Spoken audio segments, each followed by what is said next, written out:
Okay. My goodness, all of these pictures of gallery are in front of my notes. I gotta move you guys out of the way.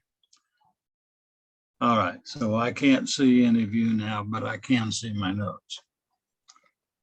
All right, folks, I'm glad to be here this evening. Can you see me? Yes. Or do you see the screen? I can see you and I can see your screen. You're sharing the Characters Transcript. All right, that's what I want. And you're sharing the presenter mode, if that's what you want.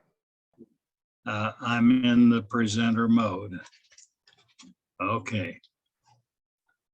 This is what they're seeing. Yeah, okay. Thank you. I got it.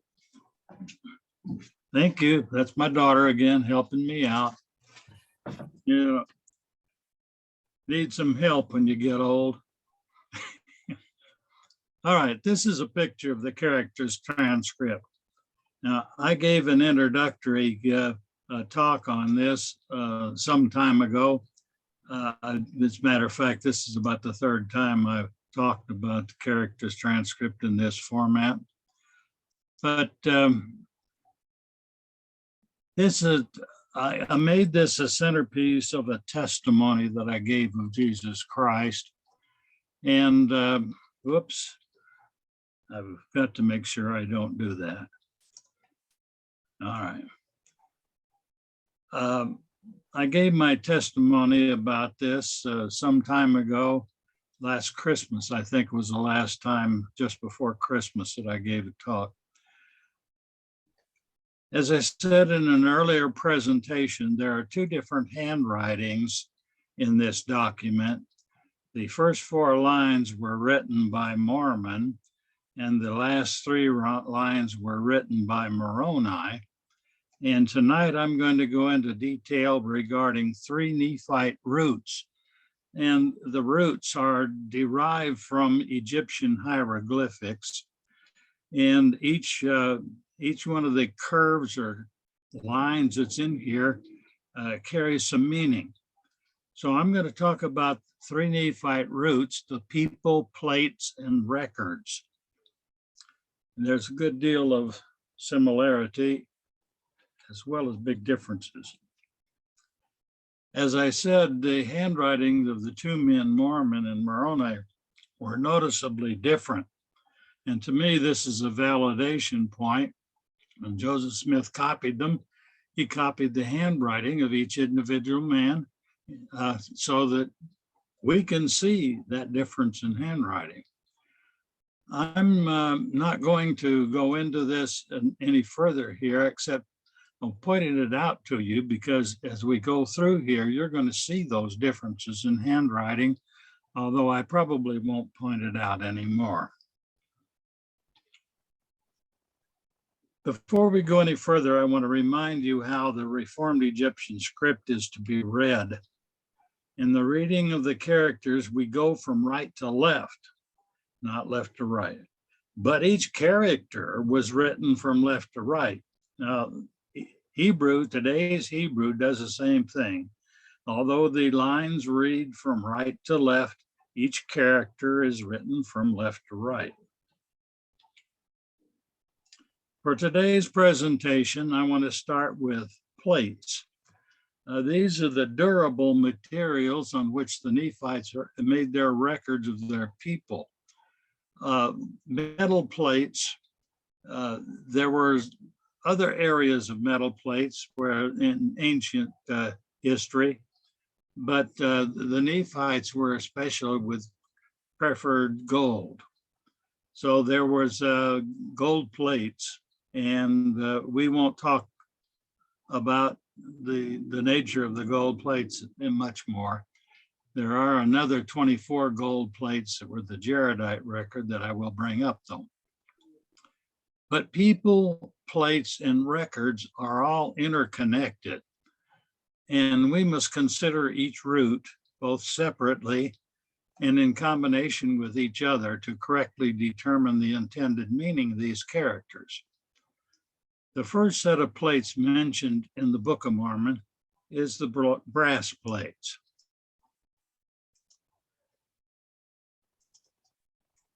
Well, I thought I could pin that.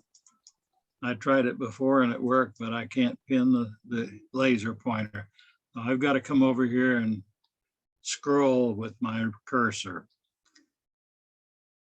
The first set of plates mentioned in the Book of Mormon is the brass plates. I'd like for you to recall that Lehi was instructed to return to Jerusalem to obtain the record of the Israelites, which is on the brass plates.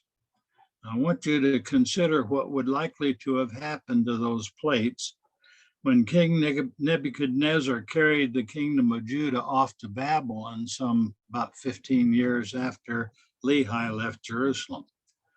Those plates would probably have been considered a booty of war and would likely have been destroyed, melted down by the Babylonians to make swords, spears, or candlestick holders, or whatever they wanted to, thought would be more important than the scratches on these plates. Thus, in my opinion, the Lord was preserving the record from being destroyed.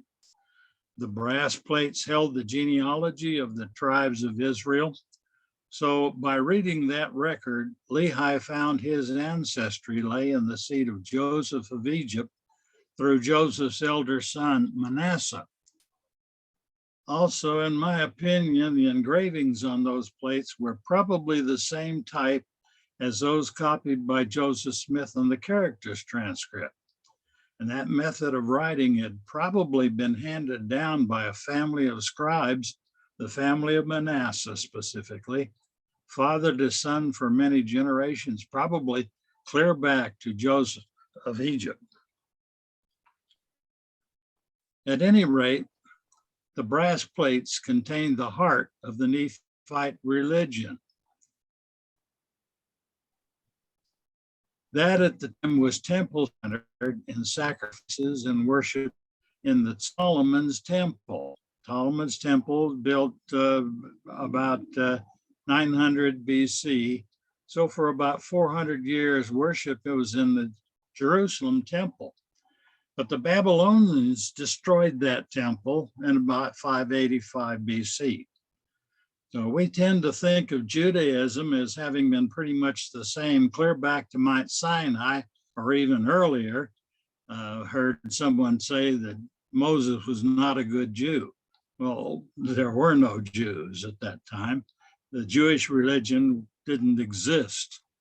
But today's Jewish religion, which is centered in local synagogues, simply did not exist when the Nephites left Jerusalem.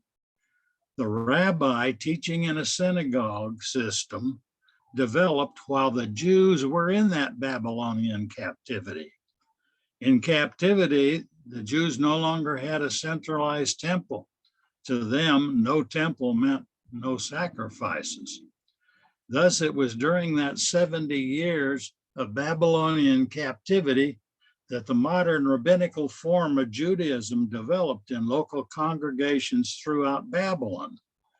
And when the Jews went back to Jerusalem to rebuild the temple, they carried their new rabbis and synagogues with them. So by the time of Jesus, another 500 years later, by the time of Jesus, the second temple had been in operation about 500 years. And Jesus had a blend of centralized temple sacrifices and local synagogue religious experiences that were quite different from when Lehi left Jerusalem. All sacrifices were offered in the temple, but the priests at this time under King Herod were political appointees. And they were not descendants of Aaron as they were when Lehi left Jerusalem. Now, the brass plates contain the history of those Israelites and the prophets and prophecies of the prophets like Isaiah, Jeremiah, Malachi, Zenos, and Zenoch. The last two were prophets whose writings never made it into the Old Testament as we know it today. Nephi was inspired to copy some of the writings of the brass plates into what he called the small plates of Nephi. Nephi also made a set of large plates of Nephi, which contained the affairs of the kingdom after the people separated from the Lamanites and Nephi was proclaimed king. The large plates of Nephi, where's my cursor? There it is. The large plates of Nephi were apparently very large. They must have included all of the kings from the time of Nephi, which is around 600 BC, to the reign of King Messiah II, which was around 480 years later. And to put that in our modern perspective, that's almost twice as long as the entire history of the United States, starting in 1776. So it's a very long history that they had on those plates. The large plates were the plates that contained the things of the kingdom. The small plates of Nephi were made for religious purposes. Anything that Nephi received from spirits in terms of prophecy and revelation and so on, he put in the small plates of Nephi. But he included some quotes from prophets like Isaiah and Malachi and so on.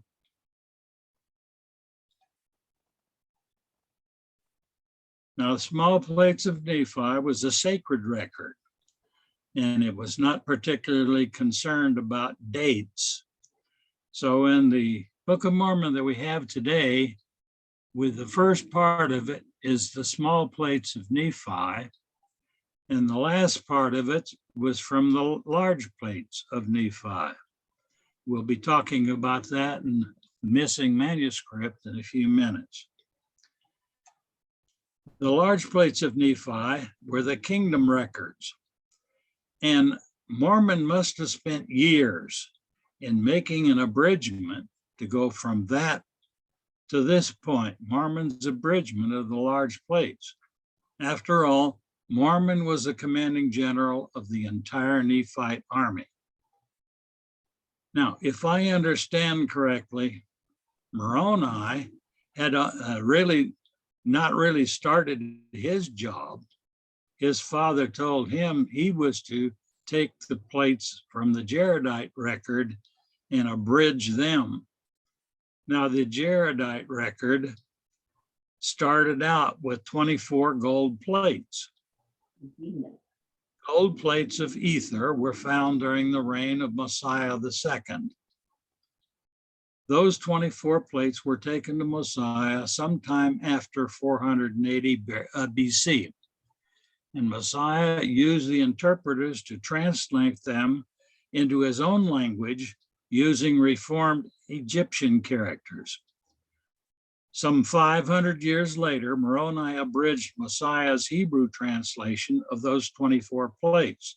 So there's 500 years space from the time that these were translated by King Messiah to when Moroni made the abridgment.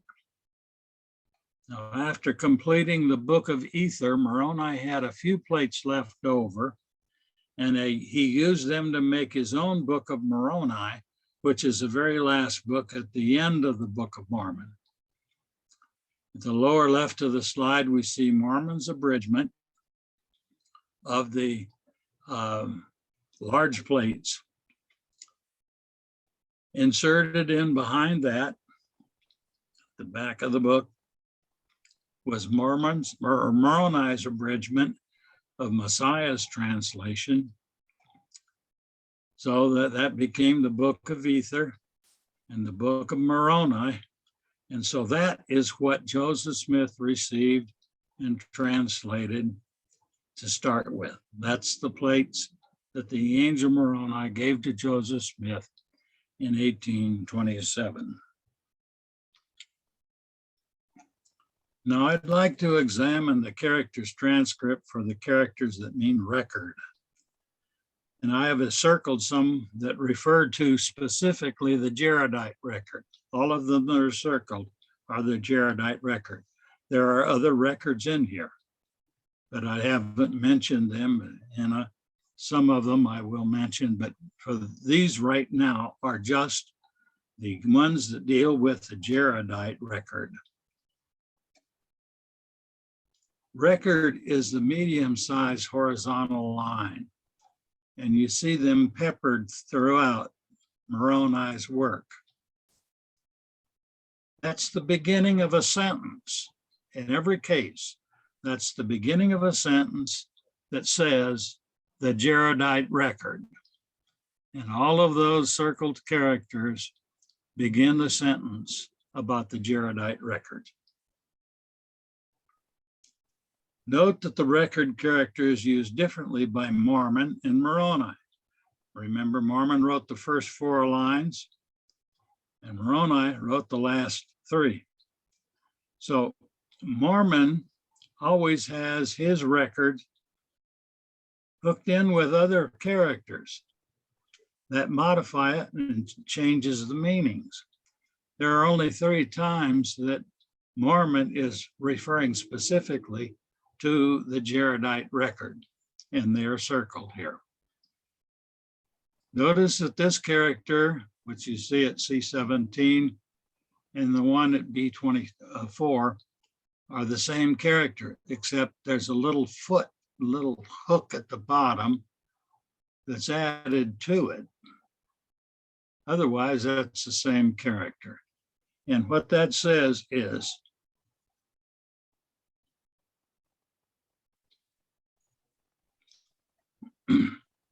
this record of prophecy,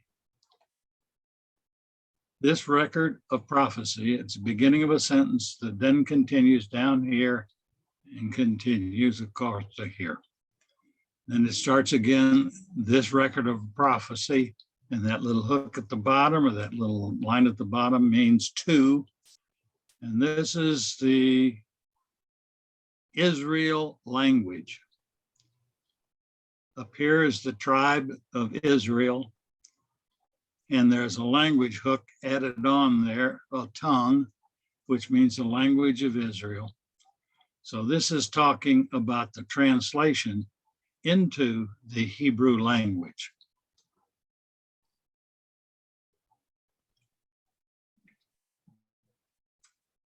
At A23, we have Mormon writing, and Mormon's work says Christ caused to be the Jaredite record.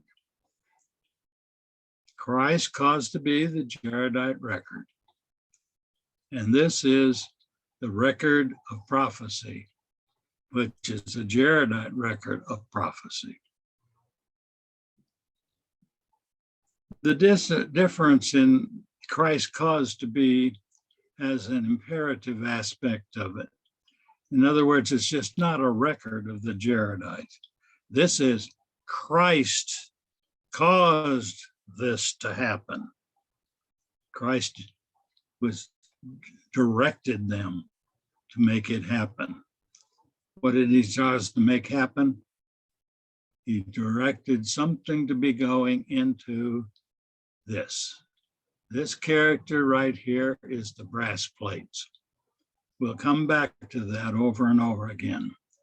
But this character represents the brass plates, the record of the Old Testament that was taken by the Nephites into the Promised Land.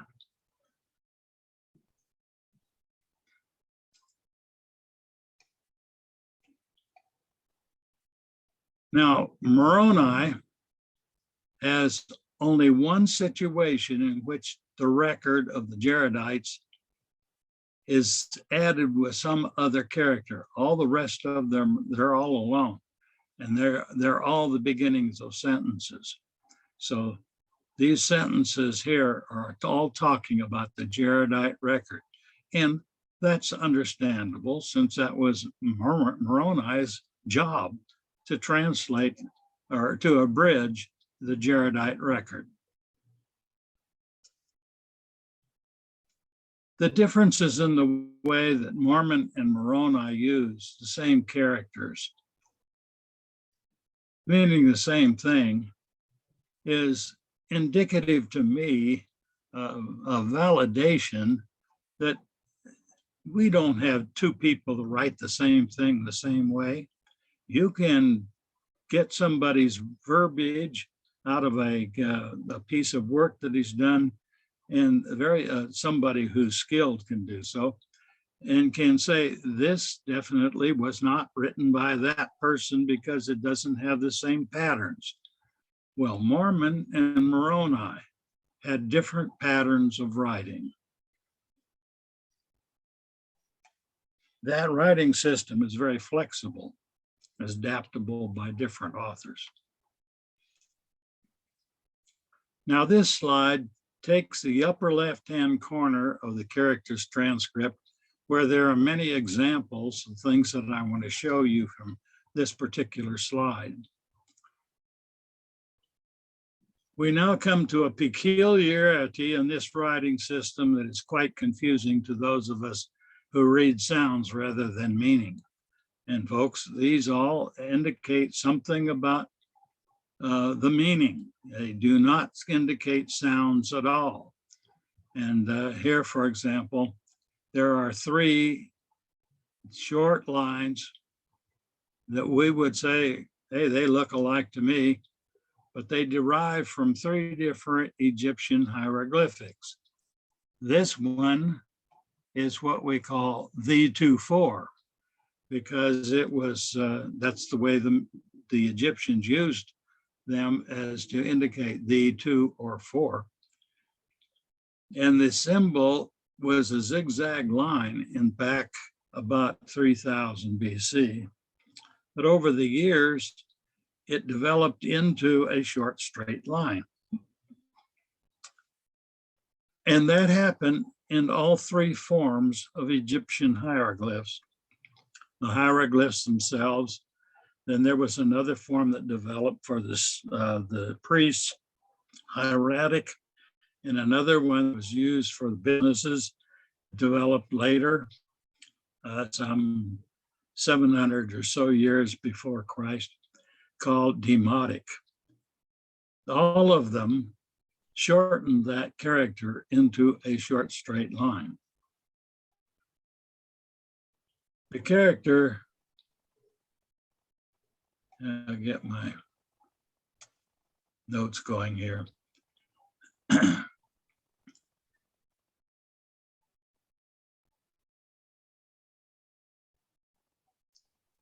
The Egyptian form of writings of hieroglyphics, hieratic and demotic, all went into that straight form of line, so it was quite natural for that to be used by the Nephites. But it does lead problems because they look so much alike. How do we know we got which one? Well, the 2 or 4 character was meant when it was either at the front of a character or someplace in the character top to bottom midway. I'll show you a the 2 or 4 that you can't see separate, but it's right at that left-hand side of that horizontal line there. That's the. And the is also a straight line at the end, but it is above this straight line here, which means record. There are 3, though, of those characters that look like straight lines. People derived from an Egyptian hieroglyphic that meant land or country, and the Nephites use it to indicate people. The third one is record, which was represented by, I'm going to, if you look in the inset, I'm going to hold this up so that you can see. This represents a Egyptian papyrus all rolled up. It has a ribbon wrapped around it. that little ribbon was represented by this character in Egyptian hieroglyphics. That ribbon was used in Nephite form like this, and we see it over here. It had the meaning of record or book to the Egyptians, but the Nephites used it to indicate a writing. Therefore, this character right here at the bottom is writing. I told you that this was the brass plates, and we'll get to how that is identified as the brass plates in a few moments. But the plate is this straight line character here. Yeah, it's a little curved, but that's just a part of handwriting. That represents plates, and that's writings at the bottom. So those are plate writings or engravings. The scratches on the plates are plate writings.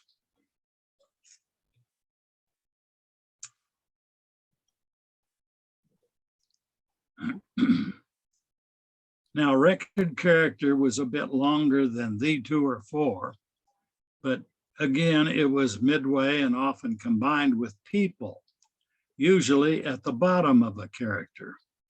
But here we see all 3 of those short lines, the, people, record, and this bow, double bow here, is Nephi's name. And so this is Nephi, the people record. In other words, the Nephite record. So whenever you see this, it's talking about the Nephite record. When we saw this, it was talking about the Jaredite record.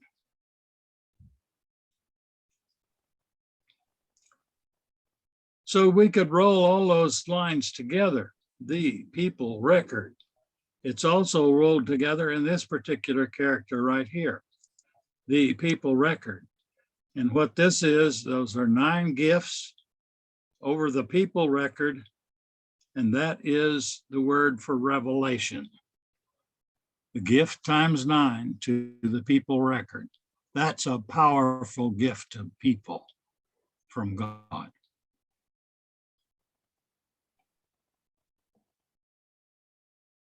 The people character was longer, but when used alone was always at a midway point. So if we find people, as we have here, people, and people is also in that character up there, we are seeing, we're seeing a single people, but when we roll it in, such as we have here, we've got all 3 of them. Any 2 of those lines could be combined, or all 3 could be rolled together to form a single long line. It's in both A26 and B23.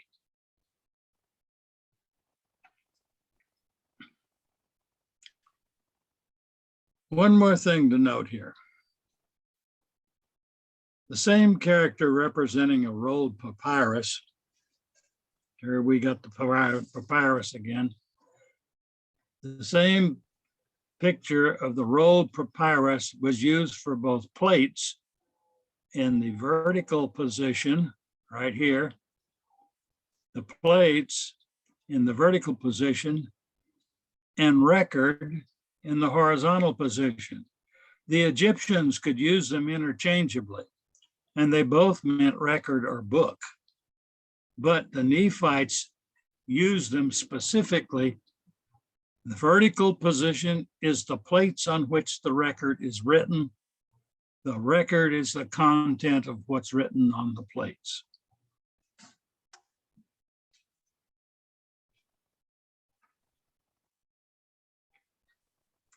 Nephites consistently used vertical form to represent plates, horizontal form to represent record. Now, please don't get all wrapped around the axle on this detail. Most people don't need to know all this. You simply need to know that there was a consistent writing system with specific rules which the authors applied consistently. And it takes a long time to assimilate all that detail and be able to read those characters effectively. You're probably not going to be able to do it from what I've told you here. Now, let's return to the plate characters.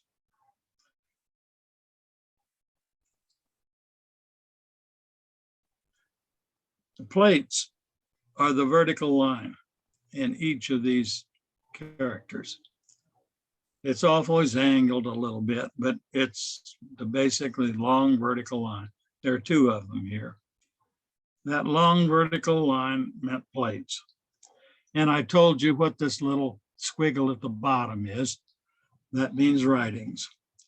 So this is plate writings. And at the top of plate writings is Lord, Lord. And those things which are doubly of the Lord are sacred. And so this character means sacred plate writings. This character means sacred plate writings. This character means sacred plate writings. Sacred plate writings. Sacred plate writings. Look at all the sacred plate writings.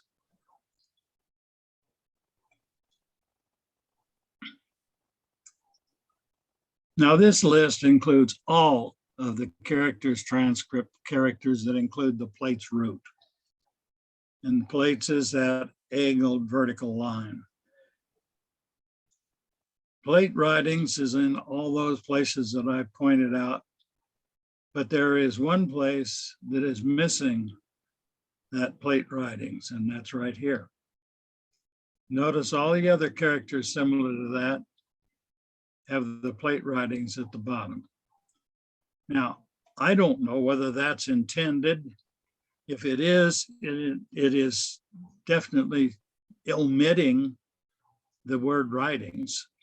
So that would be Christ caused to be the plates without the squiggle of the writings at the bottom. Now, I can see 15 examples. This one doesn't have the writings on it, but I can see 15 examples in this set of characters here that have the writings on there. I'm now going to start identifying characters that apply to a specific set of plates. This list includes all the characters that have plates, but I've crossed out some which plates are using in a generic way. For example, sacred plates. Sacred plates, they're all sacred plates as far as we're concerned, but it doesn't indicate any one particular set of those plates, so I'm not going to consider that. This particular character has two plates in it, and what this is the description of how to transcribe from one set of plates to another set of plates. That's the transcribing or the abridging process that was being used. So that is not that's generic. We also have this character, there are 3 of them, which are the name of layman, and they have plates at the far left, and that has nothing to do with any particular set of plates. It's just a part of the name. So I'm going to eliminate all of those. I'm going to delete them all. Go to the next slide, where this is what we got left over. Now we begin to see some similarities within these specific references to plates. For example, we see A25, get my cursor over there, A25, and we'll see B16, they're very similar. B2 or D4, and up here, actually there are 8 of them, 8 total. And right here, you'll notice I've got them numbered separately. I did so because when I first made these, it looked like they were separated. And so I called them two different numbers. As I realized that this was simply the same thing as this one, F32, I realized that it's supposed to be a single character. So I treat it as a single character now, but I haven't changed the identification numbers because that would have changed everything for a whole lot of work for no reason. Now I'm going to, the next step is to group these things into similar groups. See if we can identify how they are similar or how they are different. All of the brass plate characters are in this blue box. These characters all have an S shape crossing the plates. S-shaped curve. S-shaped curve, and it's on the right side here, the S-shaped curve. That S shape indicates testimony. Therefore, these are testimony plates. The group down at the bottom all deal with jaredite plates. We're going to look more closely at those characters in the blue box now, the brass plates. First of all, don't worry about the upper portion. This came from another slide presentation. I'm looking at the bottom right now. I told you this was a character that represented the brass plates. I'm going to show you the breakout. Number one is this loop, which I call the Christ loop. Whenever you see that, it indicates Christ. It was derived from an Egyptian hieroglyph that represented the hind leg of a sacrificed animal. At the top is a curve that means cause to be. Then the third step is the plates. The fourth step is writing. The fifth step is two people. Seventh and eighth are combined to make the word Israel. 9 and 10 are combined to make the word prophecy.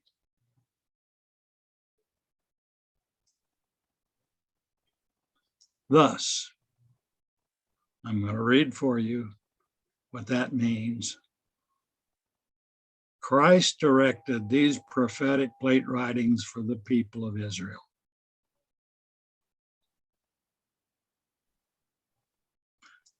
I paused because that should tell you what this character's about. Christ directed these plate writings for the people of Israel. They're prophetic. The prophetic part isn't at the top of all of them. There are only two of them that have the prophecy on there. Without that prophecy, this is Christ caused to be the plate writings for Israel. Of all the plates in the Nephite library, which ones dealt with the entire house of Israel? Well, the brass plates, of course. That's why I call this the brass plates character.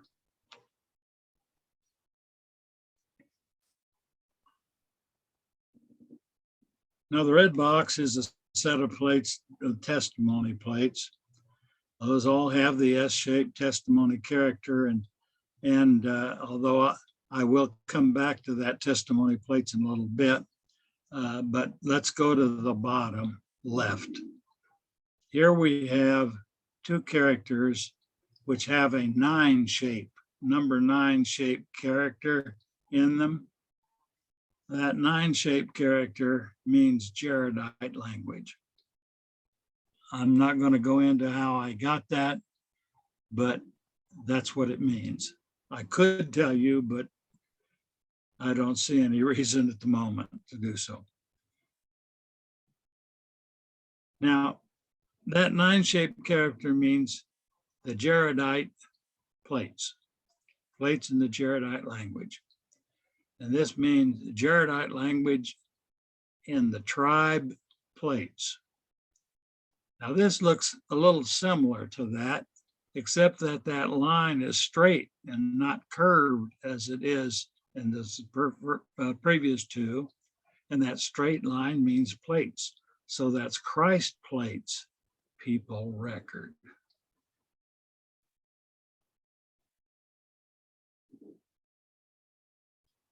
All three of those characters are referring to the Jaredite record. Finally, there are two that deal simply with the brother of Jared record, here and here. I'm going to magnify that a bit so that you can see why I call that the brother of Jared. But there's some question about which set of plates they might be referring to. They're all dealing with the Jaredite record. Are they the original 24 plates written in the Jaredite language found by the people of King Limhi? Or is it referring to King Messiah's translation of those 24 plates?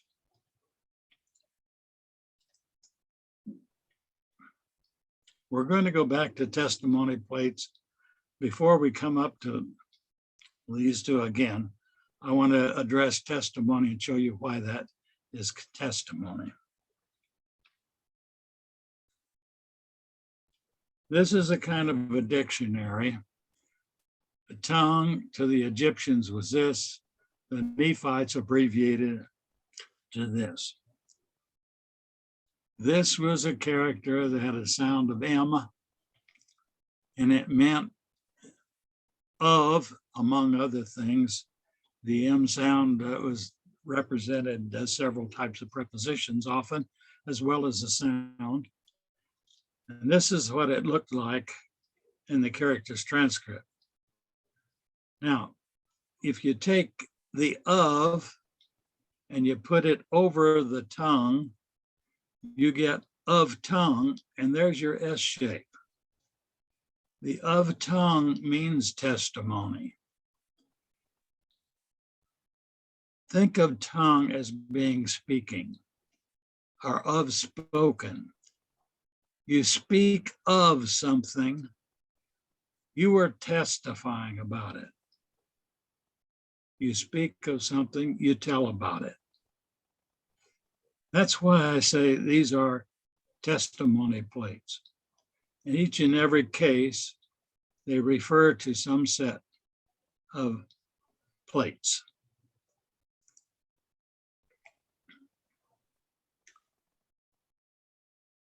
Now, which set of plates is another question again. I think we'll get to an answer to that, what I think, near the end. So let's move on and not go any further with this at the moment. Meanwhile, back at the little hook. Two characters I showed you a while ago, I said they represent the brother of Jared. And this is a string of characters starting, this is the entire line of line C, starting at this point. But this character is at the end of B, line B, and it says the Jaredite record of prophecy. And then there's that little hook. There's that little hook. And it's down at the bottom here. So let's talk about that. That represented an ear in Egyptian hieroglyphs. In Egyptian hieroglyphs, an ear meant to hear or to listen. The Nephites use it to mean to listen, to hear, to obey. That is the symbol they use to represent the brother of Jared.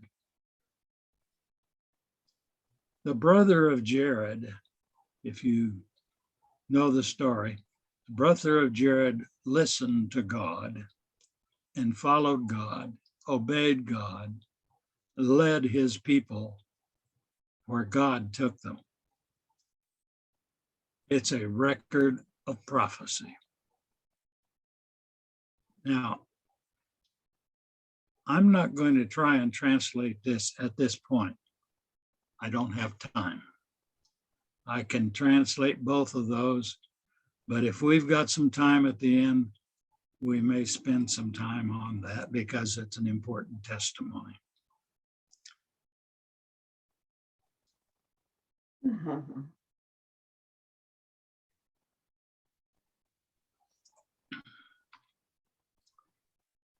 Joseph Smith translated what was in the blue box here.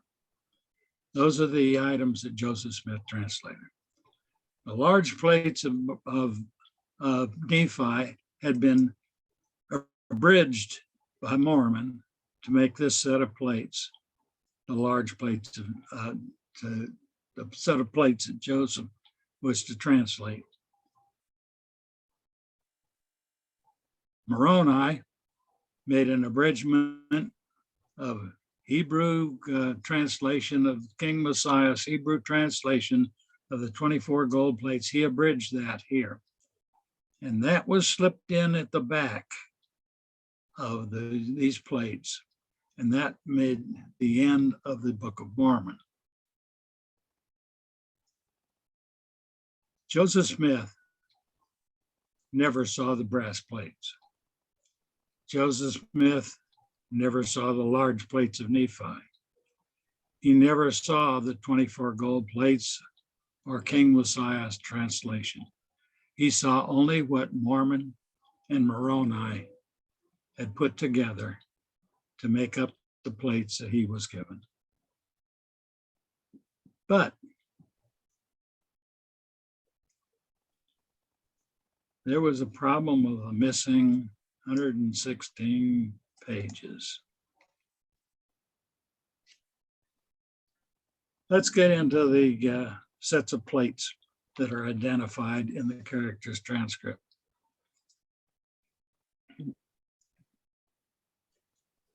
The plates given to Joseph Smith in 1827 was Mormon's abridgment of the large plates of Nephi and Moroni's contribution of the Jaredite record. Remember that the Caractors Transcript was written by Mormon. I didn't mean for that. It was written by Mormon and Moroni, but Moroni did the final compilation. He's the one that pulled everything together and made it. I'm having trouble getting my notes here.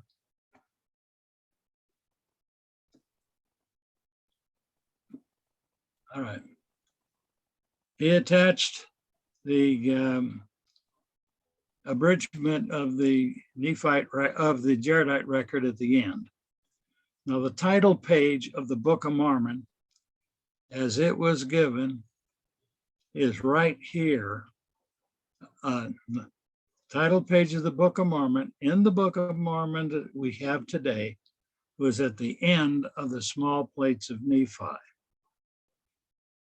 But when Joseph Smith got these, he didn't have the small plates of Nephi. This is where the Caractors Transcript was located. To Joseph Smith, that looked like the top of the book, the front of the book. And that's what he copied then as his sample of the Egyptian characters. But what went in the Book of Mormon? That which was on the back of the small plates of Nephi.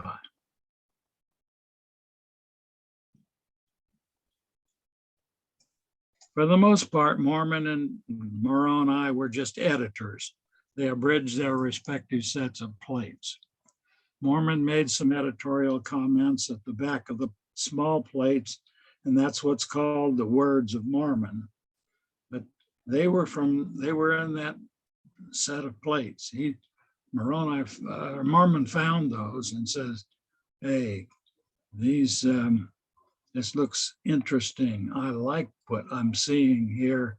It whispers to me that I should include these, but he didn't indicate why.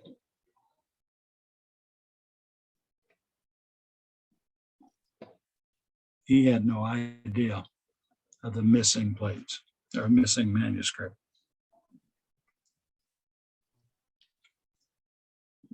So here's what we have with the abridgment that Joseph Smith was given. I'm standing that same book on the edge now, looking at it as if it's a book. It's got to be read from right to left, not left to right, as Joseph Smith originally would have thought this would be over here. It's got to be read starting at this edge. And that was 116 pages that were missing when Joseph Smith let Martin Harris take that manuscript and show to his family. The Lord told Joseph Smith, people will try and change the words, make so it sounds like we were not on the same sheet of music. So he says, we'll replace that part with the small plates of Nephi. So when the Book of Mormon was started and commencing and translating, this would be in 1829, when Oliver Cowdery came and became the scribe. It was at this point. They started on page 117 in the book and continued translating through the entire book until it came to a section which had a sealed portion that Joseph Smith was told he was not to open. And at the end of that, they added Moroni's work on the Book of Ether and Moroni's last comments of his own to make today's Book of Mormon. But the small plates of Nephi replaced what was in that missing 116 pages. Now, we lost some things as a result of losing those 116 pages. What did we lose? We lost the king's names. Over here in the small plates of Nephi, Nephi was not writing these to make the kingdom records. This was the religious records. Nephi had two parts of those records. One, the parts of the kingdom, when the kings were to the throne, their deaths, their wars, any other significant events in the kingdom would all have been in those 116 pages. But those are gone. What we have then is the religious record that starts out the beginning of our Book of Mormon. And what we gained is the names of the priests. We learned that Nephi turned the religious records over to his younger brother Jacob, and that Jacob passed them on to his son Enos, passed them on to Jerem, and so on, for 480 years until the King Messiah, when they picked up the record starting on page 117. The entire message of the Caractors Transcript is that Jesus is the Christ. God is in charge. There are things that God wanted us to know about the remarkable experience of the brother of Jared. And he told them to put this not only in the Book of Mormon, but to put it in the brass plates. And he says that up here. Christ caused to be this record in the tribe record plates and the brass plates. That's the end of the sentence.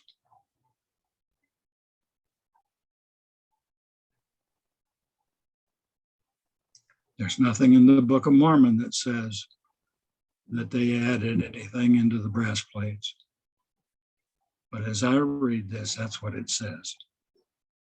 From one end to the other, this is a message from God, calling you, calling me, and all who will listen. I praise his holy name, and I have promised him that I will continue to testify of Jesus through this Characters Transcript in the Book of Mormon, as long as I have the physical strength to do so. And that is my testimony. You can find a book about my translation,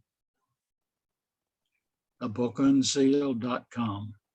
It's got a book, it's got my testimony, got the details of the translation, and there's my email address.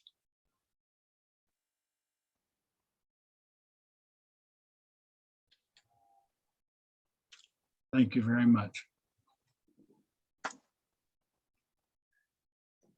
Wow.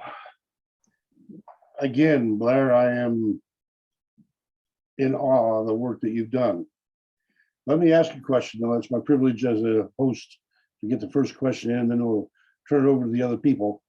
But I'm curious about the plates you call the Christ plates, the Christ plates people record. And I would presume that's where the brother of Jared would have seen the finger of the Lord. I'm curious if you have any idea of how the finger of the Lord would have been portrayed. No. Here's the character right here. I believe it's referring to the 24 gold plates. The Christ plate people record is what that character says. I believe it's the original 24 plates of the brother of Ether. It doesn't say anything about the finger. I can take you to a slide that shows you the details of what was in that sentence if you want to get it.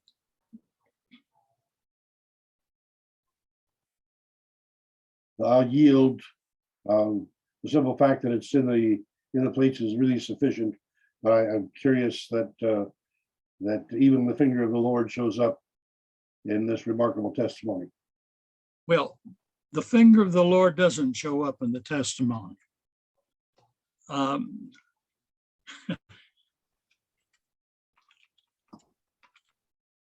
There it is. This is the sentence. And here's where it starts talking about it.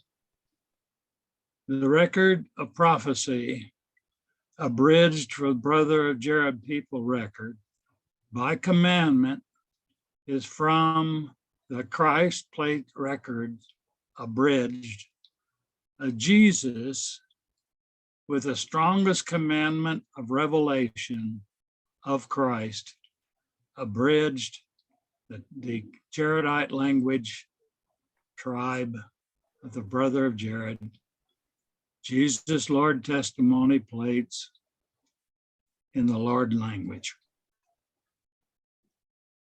It simply says that Jesus was revealed, revelation of Christ. And it's recorded in the Jesus Lord testimony plates.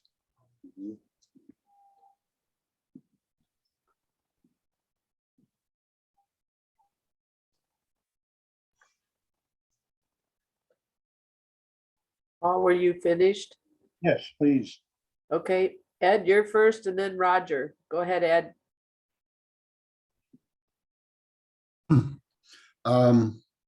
I haven't been to your website, Blair. Obviously, I need to do that. But it appears to me that you had to do an awful lot of studying about interpreting the Egyptian hieroglyphic writing. Is that correct? Oh, yeah. However, I did it from the standpoint of the characters transcript as being the focus. I wanted to find out how those characters referred to the Book of Mormon, and therefore I was looking only, for example, in Christ, the Christ loop. The Christ loop shows up many times. It's here, Christ plate writings. It's here, of Christ. Here it's Christ's tongue, which is the Jaredite language. It shows up over and over again. And when I was looking for this, what is there in the Egyptian that this represents Christ? And then I realized that it was that hind leg of the animal that was sacrificed, that was the flesh of God. And that loop represented that sacrifice. So, so these are your interpretations then of the hieroglyphic writings. In other words, if I'm understanding, the Book of Mormon says that the book was a product of Reformed Egyptian, or the writing of the Egyptians and the learning of the Jews. The Reformed Egyptian would indicate that one would have to know the hieroglyphic writings of the Egyptians and then understand how it was reformed. That's your assumption. I did not approach it that way. I see. I approached it from a faith standpoint to say, I'm reading things in here. What is the source from Egyptian that would support that? Okay. It's an entirely different viewpoint. But there was not like a dictionary of Egyptian hieroglyphic that you could go to. Oh, I've got multiple books on hieroglyphics, but I've approached them all from that same standpoint. I haven't attempted to translate this from Egyptian because it wasn't written in Egyptian. It was written in Hebrew, using characters from Egyptian to carry the Hebrew meaning. Well, okay, but doesn't, maybe I misunderstood, but doesn't the Book of Mormon itself say that they used Reformed Egyptians, the language? Yes. So they modified it somehow.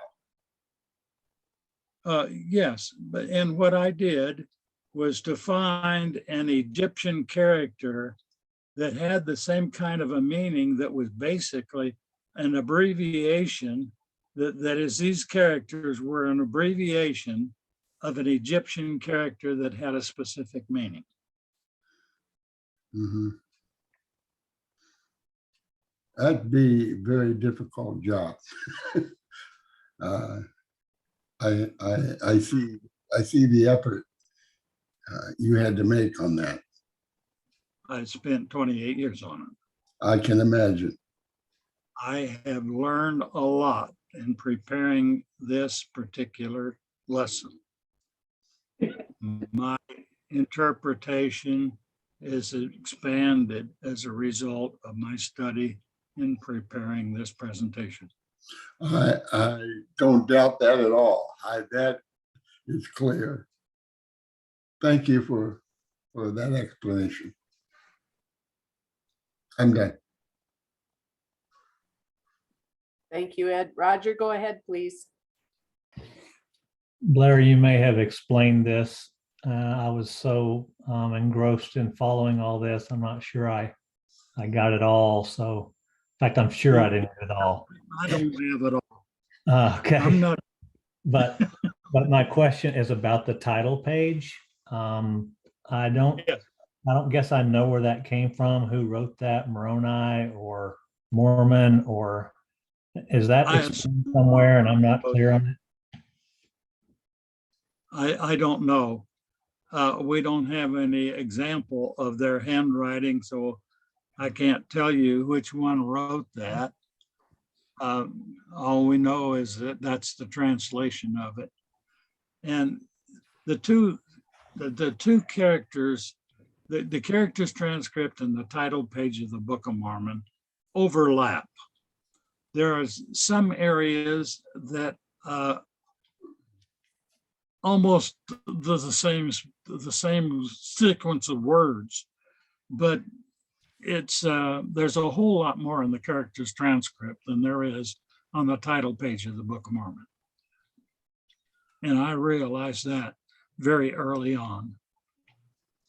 I was just picking up things that were in that title page that were also in the characters transcript. Okay, so it's common knowledge, I guess, that we don't know who wrote the title page. Not known to me. I don't know whether that's common knowledge. All I can say is I don't know. Okay. Well, thank you for such a 28 years of grinding through that. I appreciate it.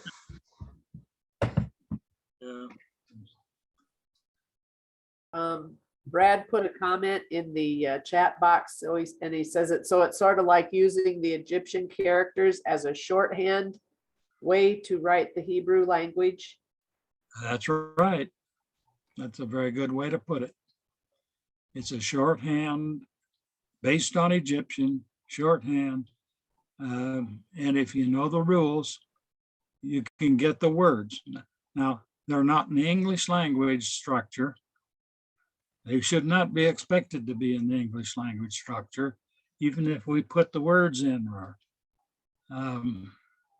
You know, look at a translation of instructions that you get with a toaster or a vacuum cleaner or something that's got multiple translations in. You can find certain words that are there, but they're not in the same order as we have in English in most languages. Okay. It scrambles, but the words are there. They just need to be rearranged.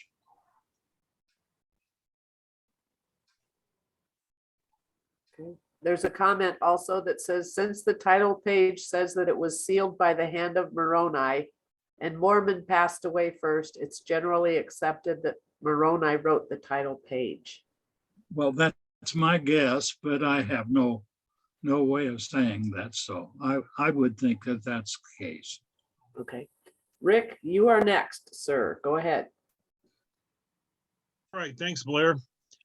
Yeah, I'm not sure Ed Fonts might be able to say, on my title page of the Book of Mormon in English, it has like an italics name Moroni at the bottom, as if, you know, he signed it, but I don't know what was on the original and why the RCE has Moroni's name at the bottom, like a signature line. I don't know. It's not in my Book of Mormon with Moroni there. Well, you could always write it in. Right, I could write it in, but that wouldn't make it so. That's true. Yeah, done by the hand of Blair. I think I had maybe a simple question, but it's been on my mind for a while. And that is, you said that the pages, the plates were written in a Hebrew fashion, read from right to left. Yes. That's correct. Okay. Yes. Then my next question follows that. Were the rings on the pages on the right or the left? Well, I don't know. Well, yeah, I'm assuming that Joseph Smith picked them up and looked at it as if the rings were on the left. So it would be a book that he would open as he would read it yeah. when he first looked. So where would, in the Hebrew, a book written in Hebrew is read from right to left, as well as the pages turn from right to left. Correct. But when we have the Book of Mormon in our language, the title page is first, and we flip our pages from right to left. Hebrew flips our pages from left to right. That's right. So when he got the plates, Joseph Smith, which end of the book did he start on? If it's the Well, title, yeah, he had to be led, I'm sure, to the concept that it started on the right, and he had to start at the opposite side from where he first thought. okay. So you're connecting that because it's written Hebrew style right to left, that the pages are also Hebrew style left to right. And that would put the title page on what we would consider the back of the book, which would really be in Hebrew style, the front of the book. That's right. It would be at the back of the book. It's the last thing that they did. So the title pages on the back of the plate book, Joseph Smith got to the title page last or first? Yes. I'd say, again, I'm guessing. Yeah. But it makes total sense to me that the title page was written on the back Okay. of at the end. They At the, didn't. okay. You don't have plates that you're going to be writing what's going to be in them at the beginning. When you're finished up, you say, this is what I have put in here and why. Well, that's what Mormon yeah, doing. but when you read the title page in our English assembly, it's an introductory to what you're going to find in the book. It's not a summary. You're right. Okay. You're right. Published Yeah. that way. In 1830, it was published that way, but it wasn't published as a part of the document. Okay. Let me see if I got a Well, you don't need to take facsimile. a lot of time on it. I had one more question, but it slipped my mind.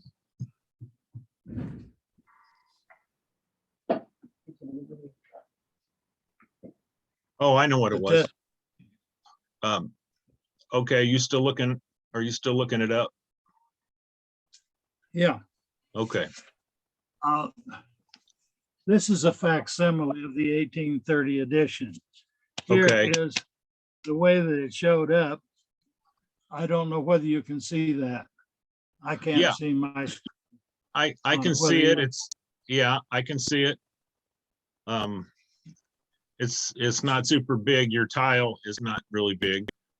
Maybe Yeah. that's my problem by not having it bigger.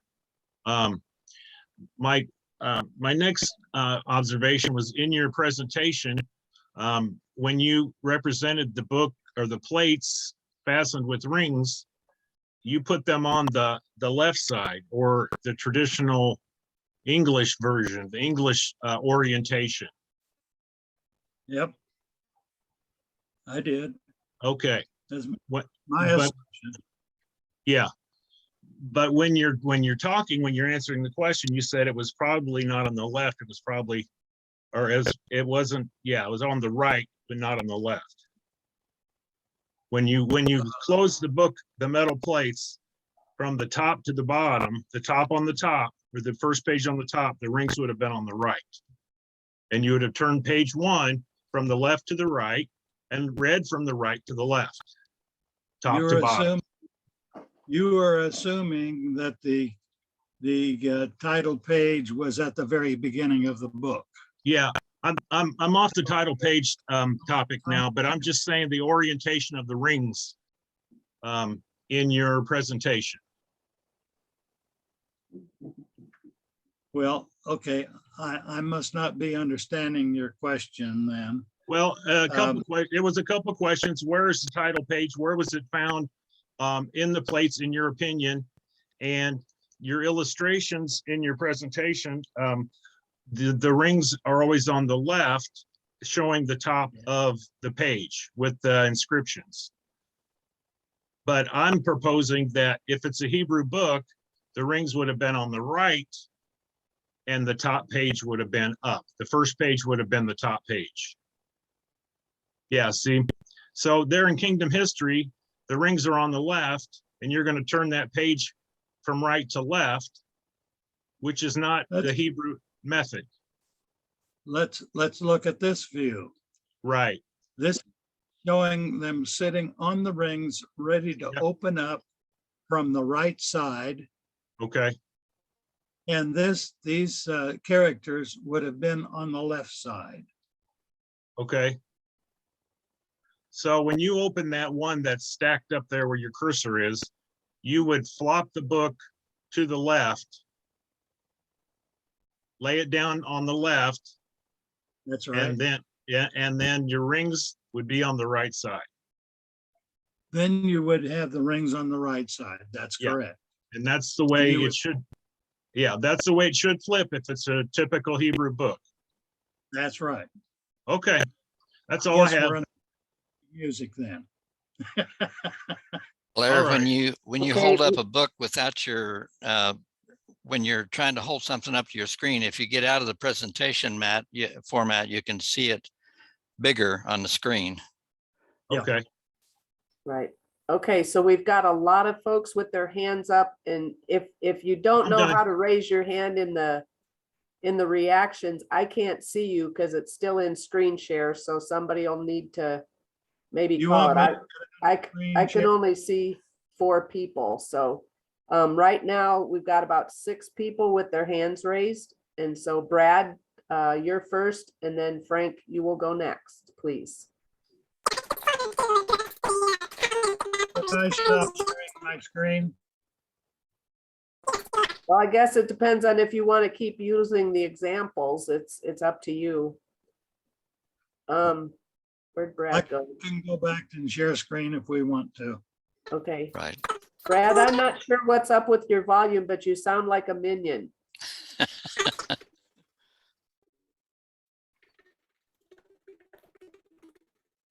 Go ahead, Brad. He says, never mind. Never mind. Okay, let's see. Frank, you were next. You're kind of everybody's gone out of order now that we're back, but Frank, you were next. Go ahead. Okay, I was just gonna comment unless Brad wants to get back on here. Brad, are you ready to get on yet? Let's try that. I Can guess you hear me not. now? Oh, yeah, Yes, now we there can you hear go. you. Go ahead, Brad. Okay, I had to make some changes on my microphone there. So I just wanted to add to the earlier discussion about the Reformed Egyptian being a form of shorthand. And as a disclaimer, Blair is my dad. So dad, comma, correct me if I'm wrong, but I think you have said that you can pack so much information into these 7 lines that would take pages and pages if we wrote it in English or in Hebrew. Is that true? It takes about 2 pages to cover that. 1 page to cover Mormon and 1 page to cover Moroni. Moroni's characters are written much closer to each other, smaller, but he's got about the same amount of material that Mormon does. Yeah, so that's why they used the Reformed Egyptian, because they had limited plate space to work in. And so if they had tried to do it in Hebrew, they would have had to go dig more ore and melt it down and hammer it out and do all that kind of work. So instead, they did this little shorthand thing by taking the message in Hebrew and writing it in the shorthand of Reformed Egyptian. So that's all I wanted to add to the conversation. Right, thank you. Thank I you, think Brad. That's correct. Okay, Frank, you'll be next, please. Okay, I'm just gonna make a very short comment, just that Ron Smith, who has presented on here before, has done work on these plates in this particular part. And his information that he's come up with shows that the rings, when you're looking at the first page of it, the rings would be on the right-hand side, not on the left-hand side. So If you- that's kind of like what, Read it, yes. right, yeah. Might want to get Ron to comment on that, but I don't think he's on here today. I made it that way on the illustration because that's the way that I would pick up a book reading from left to right. That's the way I would expect to see the book. Well, I would too, but it wasn't written in English. You're right, but we read from left to right, so all nations don't. Correct.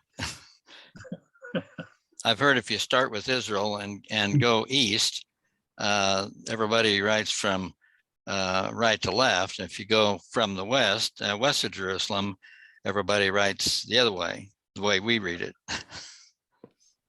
Anyway, I'm finished. I don't Thanks. know how true that is. It's certainly not true with Chinese. Chinese read top to bottom pretty much right to left. Right. Okay. Okay, Korean is left to right. Okay, okay, Ed, and then Monty, and then Paul. Go ahead, Ed. Well, I think this is a perfect illustration of the conclusions that I presented recently and have come to, that thank goodness we had somebody who understood exactly what happened with the plates, who actually did the transcription. We're talking about this as if Joseph had to understand about Hebrew from left to right, or from right to left, and all the packing in of information into Reformed Egyptian and unpacking it for writing in Hebrew and writing in parallel language and in chiasms and all that. Frank, how many days did you say Joseph actually did the translation? It was about 90 days or so, about 3 months that he actually took to do the writing. By the way, I forgot to mention that Joseph said that the Hebrew that he looked at was from right to left, or the way, not the Hebrew, but he said that as he was looking at the plates, he read it in the same way that you would read it in Hebrew. There's some place in church history where he makes that kind of a statement. But it was a miraculous thing, the way that he translated it. It was just a very short period of time. It took less time to write the whole book than it took to print it. that's true. But Which is amazing. Notice the date that you're taking for that 90 days is in April of 1829, right, when Oliver Cowdery became his scribe. that's right. Yeah. It was all written in 1829. Oh, yeah. Because he'd lost the first part back in 1827 or whenever he started back then. That part was lost. He didn't get it back and couldn't start again until 1829. Okay, well, the point I was going to make, Blair says that he worked 28 years on the characters. I can tell you that using a computer, I spent 5 years trying to reformat the Book of Mormon to make it more of a Hebrew presentation. And Joseph Smith dictated it in 90 days.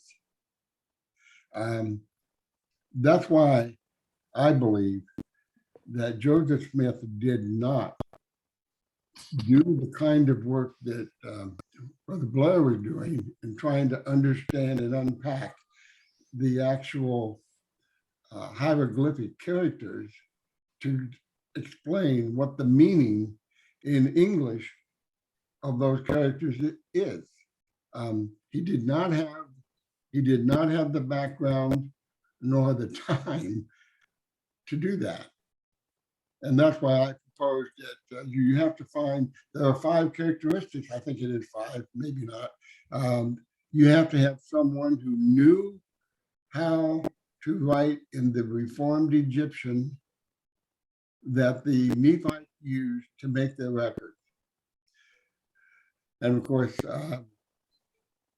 you I had, didn't have, what's that? I didn't have that. Right. No, neither did Joseph. That's Joseph right. Smith. And then you had to have someone who knew, who had the experience of reading the records. And then you had to have someone who could put it into English language. And you had to have someone who had learned early modern English, which was a dead language by the time Joseph arrived on the scene, in order to make the transcription into an English that corresponds to the Book of Mormon we have. This is beyond the ability of Joseph as a human being to do that. And so Right. we say, well, one explanation is that, well, God inspired him. And He said by the gift and power of God. that's right. That's right. The gift and power of God. How about, and that's why I have proposed is that the people who, there were people who were alive during all those times. That's a very rare occurrence to have been involved in the preparation of the Book of Mormon. And we know that the disciple Nephi was, because Jesus said, you didn't do it the way I said. You go correct it. So we know he was, and he was the record keeper at that time that Jesus was here. We know that he and his brother and nephew asked to remain alive on earth so they could bring the record to their descendants. And therefore they had the opportunity to learn English in the period of time that the early modern English was developed and abandoned. And when Joseph sat down to dictate, and only took 90 days to do it, actually, he was looking at a transcription of the Book of Mormon by the disciples who had the assignment, and they had the request, and the request was granted that they be allowed to bring this testimony to their descendants. This is so important to understand that Joseph Smith was the faith fountain of the production of the Book of Mormon, but he was not the fountain of the language that's actually on the pages. And I wanted to also make a comment about this on the title page, where we have 2 different places where there are italics. When I did this work to reformat the Book of Mormon, I took the 1907 edition that was used by the RLDS, and I thought, you know, if you're going to make a reader's edition, the first thing you better do is give the same words. I mean, in 1908. I'm sorry, that's 1908, yes. Right. You better have the same words and don't change those words, or people are going to say, this is bogus. So I believe that that's italicized words on this title page are probably part of the 1908 edition. I wouldn't have added them myself in doing that work. I would have kept that the same. but the explanation, and then of course, the other thing is the Skousen group said they believe that Joseph was given the words of the Book of Mormon word by word, word for word, which would require. I'm sorry. I thought I heard. I'm sorry, I was interrupting you. Go ahead, finish off. So if we interpret the work of Joseph Smith in producing the Hebrew formatting and the English words that are currently found in the Book of Mormon as being by the gift and power of God through the work of his disciples or someone else, but you're going to have to find a person that meets those qualifications I listed. We don't have to put this problem on Joseph's back of how to turn the pages from one side to the other. He wasn't looking at the transcript. He wasn't looking at the place. He was looking at whatever was in the house.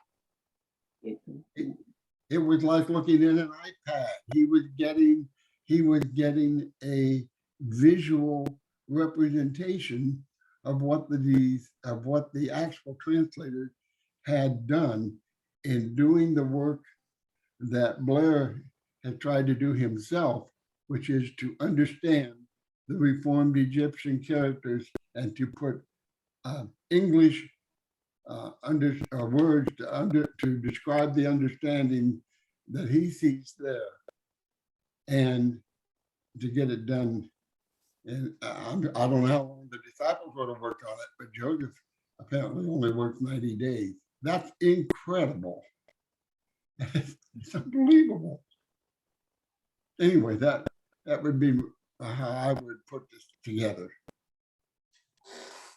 Well, I'm not concerned about how Joseph did it. He did it by the gift and power of God. He could not have done it himself, in my opinion. right. I don't say, God, how you're going to do this thing. I'm not about to tell God what he's got to do. No, but in the Doctrine and Covenants, in that section 3, the Lord explained to Joseph what happened with the 3 Nephites and the request they made, and he said he granted their request. And as a result, they left a blessing on this land, and that blessing involved the translation and the publication of the Book of Mormon to their descendants. And so, anyway, there's a lot of things that are coming together from different ways. I mean, the work that you've done, Blair, just taking what, 8 lines? Imagine taking 666 pages or whatever it was, and the Book of Mormon, it's over 600 pages. 777 in 1908. How many? 777 pages in the 1908 edition, Well, over thank 800 in the RCE. Well, thank goodness it isn't 666. Like I said. Thank you. This Book of Mormon is just, I have to agree with Blair's testimony. It's incredible. Only God could have overseen the production of this immense work. Anyway, that's how I feel about it. Thank you, Ed. Monty, you're next, then Paul, then David. Go ahead, Bonnie. Well, I just wanted to take the opportunity to once again express to Brother Bryant and all the other scholars who have presented on this program how much I appreciate the depth of of study and hard work that they've done to bring this material to us in a way that we can assimilate. I find it astounding that it's only taken 28 years for you to learn this material, Brother Bryant. I've been spending the last 71 years just trying to learn English. It just, I thought I read to know that I really appreciate you and all the other gentlemen on this program that have explained things to me in a way I can understand. Thank you. Yeah, I've spent 28 years on it, and I've enjoyed it all. It's been a lot of work, but let me say one thing about the Book of Mormon that I think is important. It is a testimony that Jesus is the Christ, the eternal God, and yet it is not, it should not, to me, be a test of faith. And the reason I say this is that there's only one thing that's a test of faith, and that is Jesus is the Christ. That is the main focus. And the Book of Mormon can bring people to Christ. It has brought many people to Christ. But there are many people more than have been gone to Jesus and accepted his gift on the cross that are just as saved as those who got there from the Book of Mormon. It's not the Book of Mormon that is the focus. It is the Savior. I agree with you completely. Thank you. Okay, Paul, go ahead, and then David.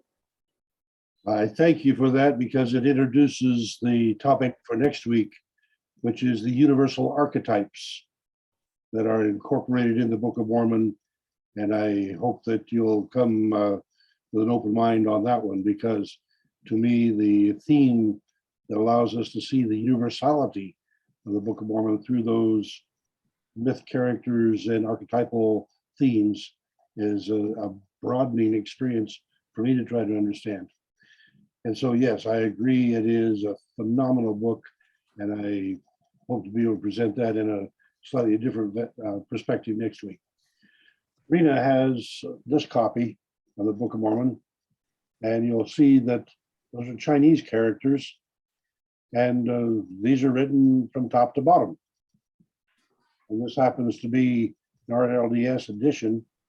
And I think it was given to her by Bill's wife. No. He translated it. Oh, she translated from Rena had independently. Yeah, I'm here. She'll let her speak. No. It's okay. But anyway, the idea that yeah, we have some languages that want them from left to right, some from right to left, and here's from top to bottom. The fact is that when the tongues got tangled up, or are still in the process of getting tangled up, then to be able to get back to what Blair is calling the language of Christ, the plates of Christ, the message of Christ, is so fundamentally essential. Just imagine what can be done in our world to transform the disasters that we're facing if we can only get that Christ message to reach the hearts of. I feel so sorry for what's going on in Ukraine. And here clearly we have some people who, while they may claim to be Christian, are missing the fundamental message of Christ. So I appreciate very much that we are emphasizing here the universality of it, the remarkable message of it, the improbability of it, and I hope to give it another vantage point next week. Oh, could you do me a favor? Could you take that same book and open it up and see where the first page is? I remember, you remember when we were down there, I met Jung Sang Wang, Right. and I had a Chinese Book of Mormon down there and I marked it. Does it start from the back or does it start from the front from an English speaker's reference? It starts from the back, not the English speaker's reference. Okay, That's what I was remembering, because I had to mark an English Book of Mormon for him, or I marked a Chinese Book of Mormon for him that went from, I think, back to front, the way we would look at it, using an LDS version, because we didn't, at least at that time in 1968, I didn't have an LDS version of the Chinese, or an RLDS version, but I had to get an LDS version, and it seemed like I went from back to front to try to mark the verses in so that they could, so that Jang Seng Wang could follow along with the things that we use with our version.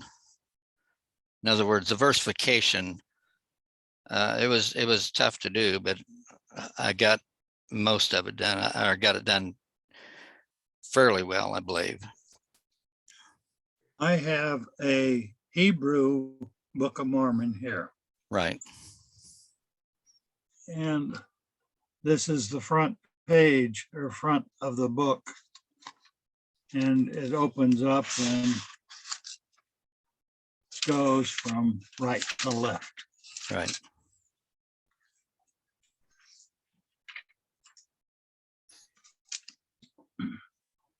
So that's basically the same thing as what Paul's book did.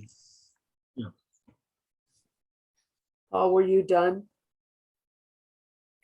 David, go ahead, please. Thank you, Deb. I'm curious, does anybody know of any documentation, any testimony anywhere where somebody has claimed that they saw the ring or knew the rings were on the left or right rather than on the top or bottom? I can see the rings on the top. Joseph. Why?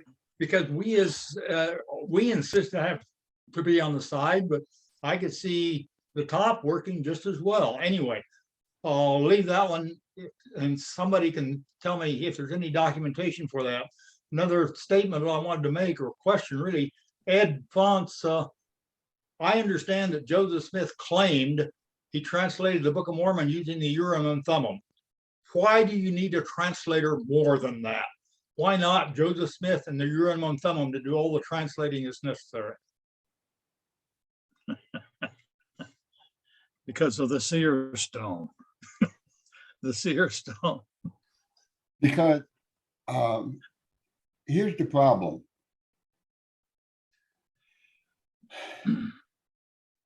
The work in translating from the Reformed Egyptian into a Hebrew book requires, if you do any translation work, I mean, Blair can tell you, just once he figured out how to do a reading on the characters, you still have the effort to put it into a fluent English or whatever language you're translating into. This is an enormous investment of time and effort, and also experience and knowledge. And yes, Urim and Thummim could have shown Joseph the English words and the order in which they should be used in order to preserve all the styles of biblical Hebrew, such as the chiasmus and the parallelisms, and there's 100 of them. And someone had to do that work. The Lord usually uses humans to assist in that kind of work. And he certainly used humans in the production of the Book of Mormon, in its gold plates, plates of Judd, plates, the Book of Ether, etc. And all these things were done by humans. Do you have any record whatsoever in the history, Ed, of anybody saying anything about a translator doing what you're talking about? No, but I don't. Yeah, it's obvious to me, from the evidence we have and what we know about Joseph's background, he could not, like Blair says, he couldn't have done it. It wasn't possible. Well, if it wasn't possible and it got done, how did it get done? And how do we explain? We have all these little pieces of the puzzle that are sitting around in the scriptures. This whole story about the three Nephites. So And you're saying that Urim and Thummim could not have done that. the Urim and Thummim showed Joseph the work that the disciples did in translating the book of the hieroglyphic Reformed Egyptian into English that he could record and dictate by dictation. That's what I'm saying, is that he saw the words. We know he saw the words because he said, when I came to a word I didn't know it, or the people who were scribing for him said, when he came to a word he didn't know, he'd spell it out. You can't spell it out if you're not seeing it character by character in English. And we know it wasn't the English he used because the scouting group says this thing is written in early modern English, a dead language. There were so many little clues. It's like putting a case together for a jury. You get your evidence, and then you have to ask questions like, well, what does it mean when the scribes say he never had to have where he left off read back to him? He didn't make substantive rewrites. He just dictated it. 90 days, 700-page book. We have those kinds of inferences that have to be drawn from the evidence that we have, and everyone agrees that that as to a number of facts. And did he use the Urim and Thummim at all times? I don't know. Was it necessary? I don't think so. If he had the faith to sit down and put a stone in a hat, Put a stone in the hat. Some object, and the Lord showed him what to say, or it was shown to him what to say word by word, it would be just as powerful as if he used Showed him what to say verse by verse. Okay, I don't think Joseph himself ever said that he used a stone in a hat to translate. I think he always said he used the Urim and Thummim. And okay, and you claim that at court you could prove that by your language, but you have no evidence that I know of whatsoever of any translators of any sort looking over Joseph's shoulder or any other way to let him know other than the Urim and Thummim. Okay, but the Urim and Thummim was showing Joseph the English words to dictate. How do you know Urim and Thummim didn't show him the translation words in the order they ought to appear in order to give you the chiasm and everything else you need? I think it did. But it was still an English translation. You could translate the Reformed Egyptian hieroglyphics into many languages, I'm sure. He had to have one in English. Someone did that. He didn't do it. If the Lord did it, then what was the purpose of all that promises and requests by his disciples? And we know they were involved in writing. I'm just trying to put together a story that explains in the terms of the people we know who were involved,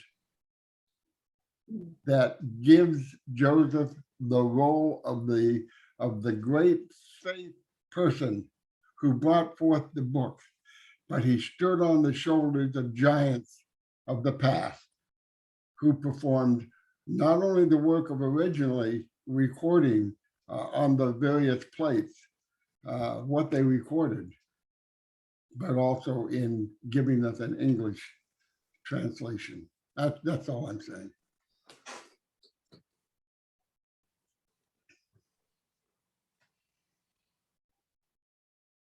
Are we ready for Rick to continue? Yes.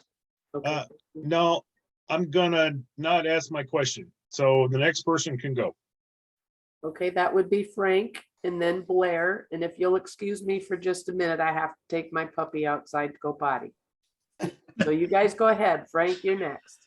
Okay, I just wanted to comment again that someplace in church history, I have seen where it states that Joseph said that that when he was reading from the plates, he was not I'm not talking about the way it was written on the plate, talking about how he handled the plates. They were handled as if they were being read from right to left, like a book that would be like the Hebrew Bible was right to left, not talking about whether it's vertical or horizontal or which direction you read it on the plates, but the way he turned the pages or the plates were apparently backwards from the way we would read a book. I can't put my hands on that right now, but that's what I recall. And it seems like Ron Smith had run across that also. David, I pretty much agree with you. I have to go with what I've learned. I've been involved in science a long time, and there's a thing that's called Occam's razor, which has to do with the fact that the simplest explanation is the best. And I'm not going to try to interpret how Joseph Smith actually translated them, other than the fact that what he said, and what he said was that he did it by the gift and power of God. And I think that's the simplest way to describe it. And I don't think that we can put a whole lot of more, what would you call it, interpretation on how he actually did it. I find it interesting what Ed is saying, but I'm not totally convinced about that myself. I like Occam's razor. It's the simplest way to explain it. And he said by the gift and power of God. And I think that he used the plates and the interpreters, or the Urim and Thummim, whatever you want to call them. I think a lot of the places that were called interpreters. I don't have any confidence in the stone in the hat thing. There is a mention of the hat, and the hat thing could have been to put the interpreters in it. Just go back, and I think if you get on Ron Smith's website, you can find a paper that Ron's father wrote. And that, I guess, would be your father too, David, right? No, No, no, that would be your uncle. no, Delbert Smith is no relation. Delbert is no relation to you. Oh, excuse me. I'm sorry. I've got you mixed up with Paul. My apologies. Delbert ordained me to the office of priest, but that's the only relationship I can claim. Okay, for him. gotcha. My apologies. But Delbert Smith wrote a paper on how the Book of Mormon was translated, and he goes back to firsthand testimonies only. And that's the way I like to go with it. Just go with firsthand testimonies instead of rumors and second, third, fourth hand and stuff written by his enemies. Therefore, I agree with you, and your statement about the rings are simply statements of testimony, not something that gives me evidence. Right. I'd like the Yeah. evidence. Yeah.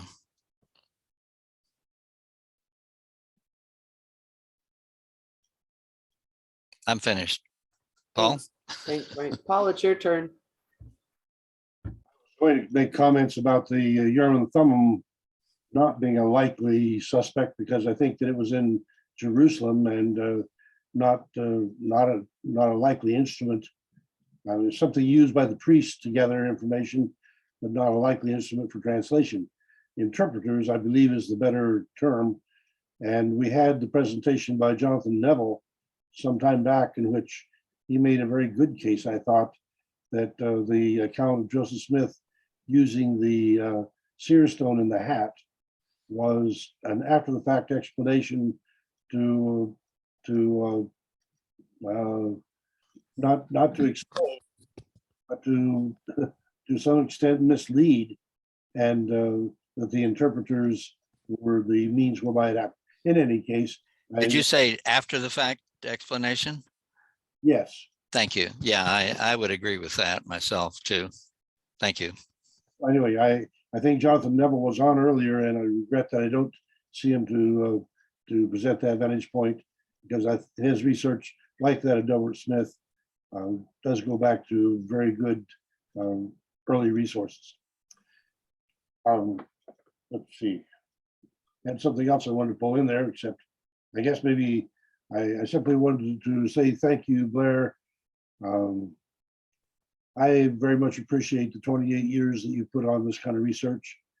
And when you look at the contributions that people like Brian Stubbs, who spent a lifetime on the Utah Aztecan, and Jerry Grover, who spent a lifetime on the geography, and here's Ed spending the latter part of his life on his rendition.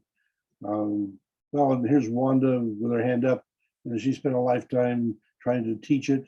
Wow, there's just a marvelous accumulation of talent and resource here.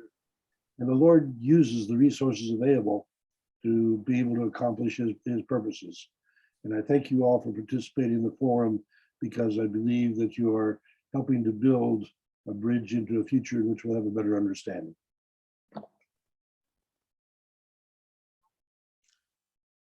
Thank you, Paul. I don't know what I'll talk about the next time, but I want to talk about it more. All right, I'm going to Okay. sign off. Okay, Good night. thank you, Blair. Thank you, Blair. Okay, Ed, did you still have something you wanted to share? Yes. When I said having a seer stone in the hat, I was not indicating in any way that I believe that's what happened. But I know that critics of the Book of Mormon have tried to ascribe Joseph's alleged treasure hunting. It was I believe that the seer stone in the hat was an attempt to downgrade what Joseph did and what he said. But honestly,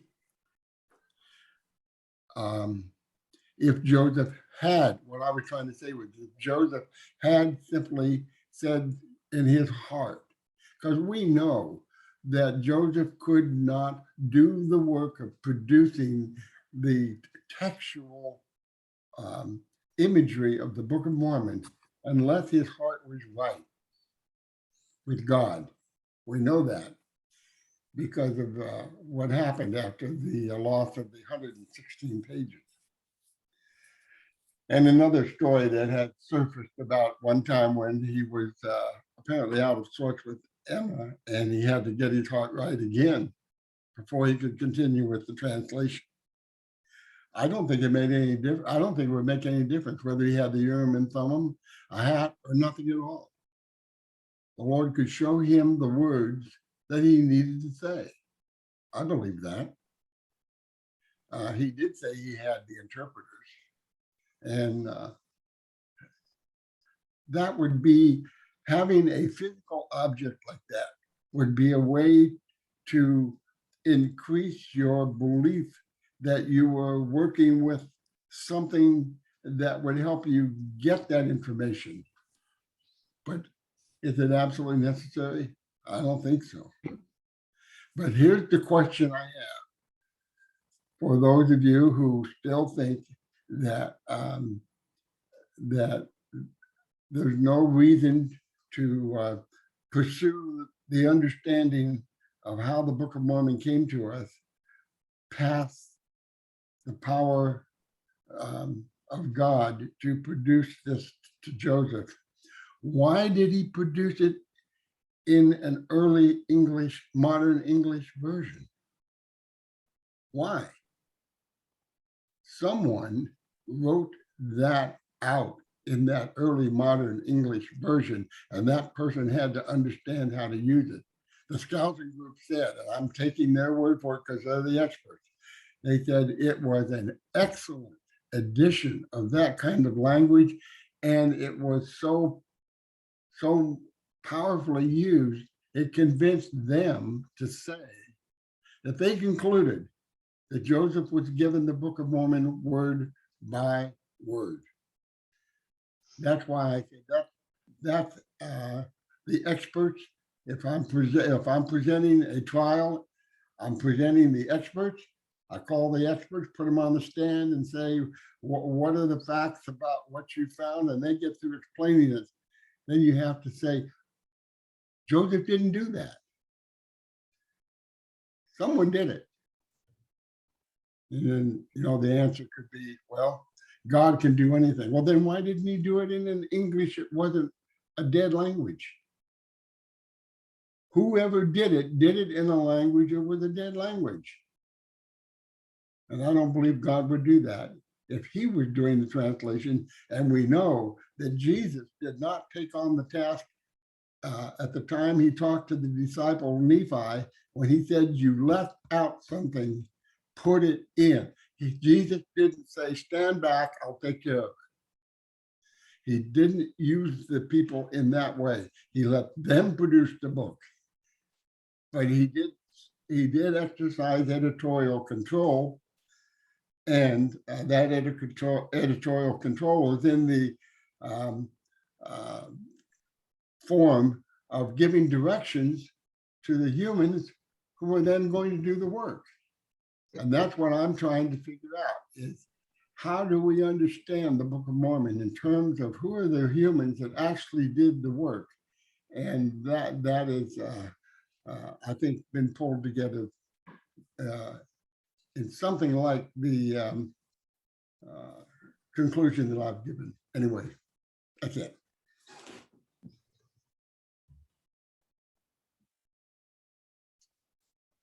Rhonda, go ahead, please.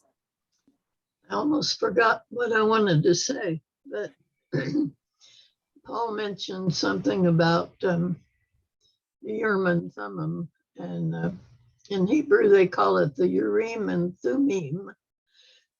But I read somewhere, and I don't know where, after all these years, that the Urim and Thummim disappeared at the time that the Nephites left Jerusalem.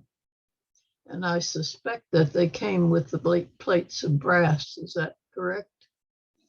And were in the cave with all the other things that were there.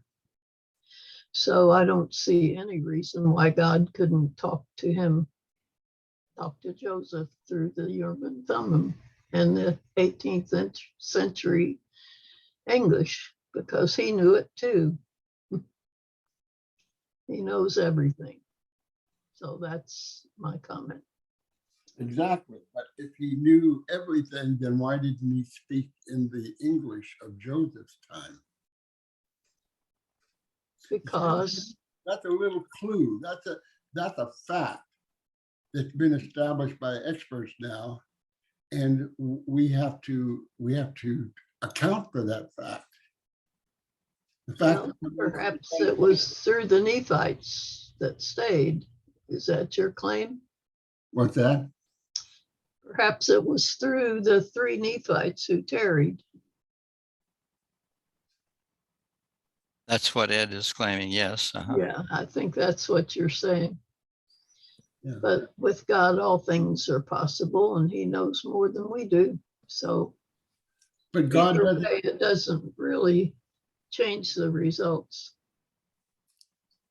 I haven't changed the result. No, she's not saying that, Ed.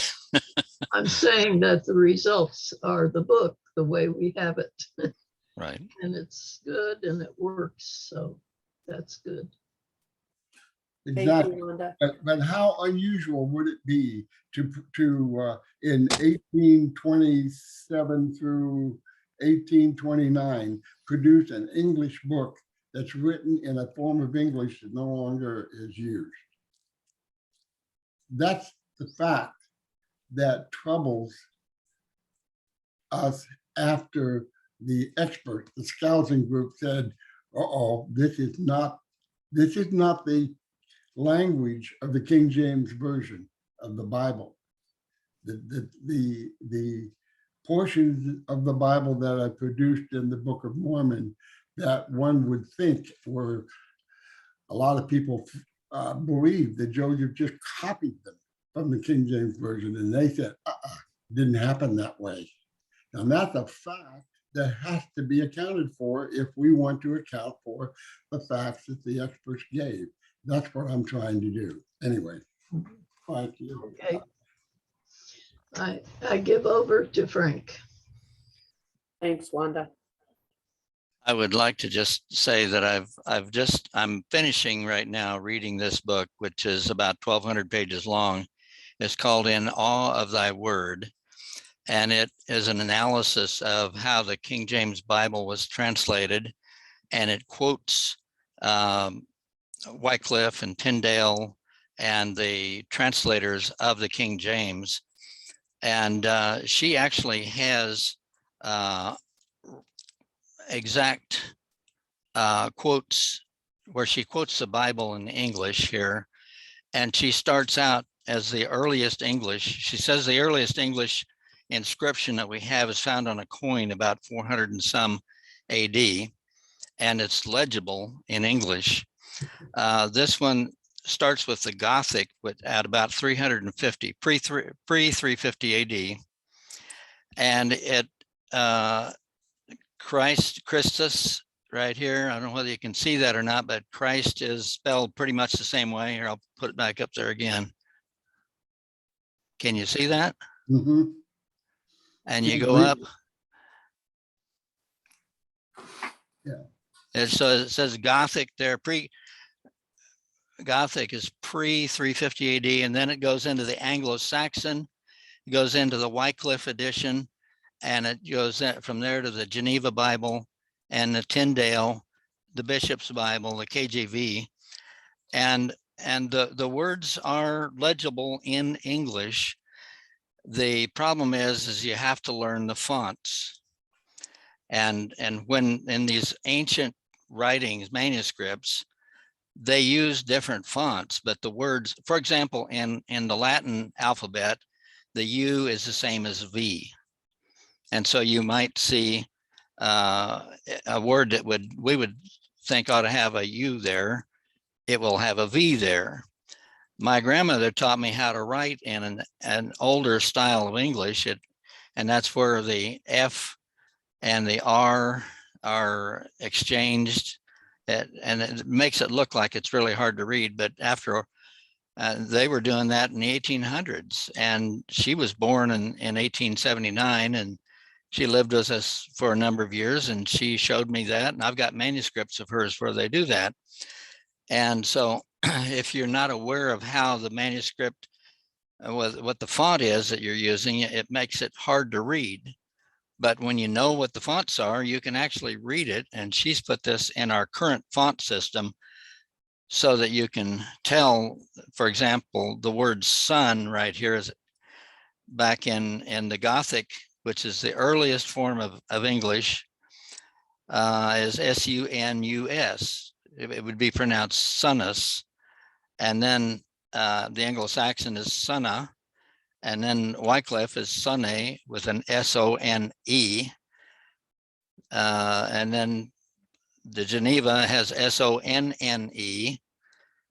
And that goes all the way down to the King James. Finally, it changes it into S-O-N. And they also say that some of the earlier, when they started using the printing press, spelling was not standardized at that time.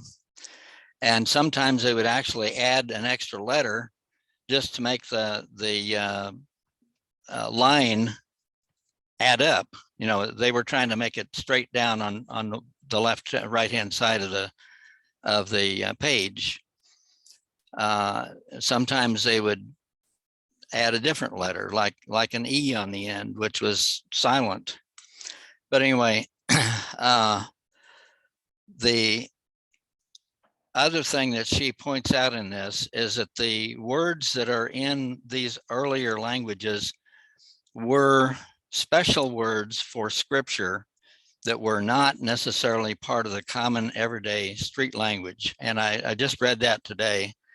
I've got hundreds of pages underlined like this in here. I'm using this as evidence to show why we have to translate the Book of Mormon in a certain way in other languages. You know, we were not given a Book of Mormon in current English of the 1830s. And it's not a good, it was criticized back then as bad English. Right. And like Ed is saying, you know, it dates back long before that. I don't know how far it goes back, but it's written in a language that we would have recognized as scriptural language that would be readable to us as we would understand the Bible. Now, I did not realize until I read this book that the Bible, as we read it today, the King James and the Inspired Version, as well as the Book of Mormon and the Doctrine and Covenants, are all written in the, I like to call it the register. It's a high register of language. It's not street language. The King James is essentially the same right now as it was in 1611. We've had it for over 400 years and we can still read it and understand it and comprehend this is scriptural language. She goes through and analyzes the reason why we use the word unto instead of to. And she's pointed out that it's been said that the unto is a more antiquated way, so why don't we just change it all to to? She points out that the word to was used a couple hundred years before the word unto was in our language. And the word unto was only used in scripture. So there's reasons for that. Anyway, her book is written, as you can see, in both red and black. And I highly recommend this book, but it's taken me since about the first of the year to finish reading this thing. But I've gleaned enough from it that I'm convinced that we need to be very cautious how we translate things. And she talks about translating word for word from the Greek to the English, from the Latin to the English, from the Hebrew to the English. That's what the translators of the King James and Wycliffe and Tyndale and others said they did. They translated word for word, and they talked about in the same order. She talks about an internal dictionary that's found in the Bible. There's also another thing that she talks about, and that is the principle of first usage. The first time a word is used in scripture is the way that generally, not always, but generally the same way it's used throughout the whole book. And years ago, I wrote an article about that same principle, that it actually applies to the Book of Mormon. Look up the words, specific words, and the first time it's used in the book, it'll generally be used, not always, but generally be used in the same way throughout the book.